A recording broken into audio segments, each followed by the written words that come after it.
এটা অভিশাপ দিয়ে দাও। সাপ দিতে পারো? হ্যাঁ অভিশাপ দিতে পারো? সেই কেমন অভিশাপ দিতে পারো না?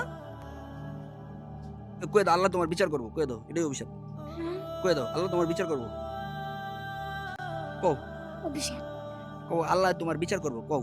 আল্লাহ তোমার বিশ্বাস করো ওকে, এটাই অভিশাপ। আচ্ছা ঠিক আছে, যাও যাও গা আম্মু। আমার মনে করবা না, আর আম্মুরা পচা মরে গেছে। হ্যাঁ ঠিক আছে, এরা গাড়ির তেলে পুরো মরে গেছে। হ্যাঁ এনে মাটি দিছে, এটাই ঠিক আছে। ওই এনে মাটি দিয়ে লাইছে, বাস এটাই আর শিখাইবেন। ওইটা জানি বড় হইব বাস, তাহলে আর তার মধ্যে কষ্ট আসবো না। মা মরে গেছে, ক্লিয়ার। এই বাচ্চা যদি বলে মা বেটার লাগাইছে, তাহলে এর চেয়ে বেশি আর কষ্ট থাকতে পারে কিছু? মায়ের জাত কিভাবে মার থেকে মানুষ শিখবো, এই বাচ্চাগুলা কি শিখবো তাহলে? এই বাচ্চার মধ্যে কি আসবে তাহলে ভবিষ্যতে? আল্লাহ বাঁচাইছে যে এই বয়সে চলে গেছে, নাহলে এই বাচ্চা তো এগুলা ভিতরে রাখা বড় হইতে না। আর তারও এক সময় এই সংসার, অন্য সংসার গেলে হয়তো এই ধরনের আচার আচরণ গুলা প্রকাশ পেলাইতো, তাই না? এখন সে বুঝতেছে এগুলা ঘৃণার কাজ, এগুলা করা যাবে না।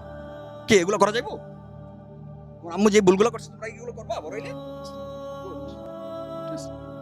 আচ্ছা যাও, ওদিকে যাও।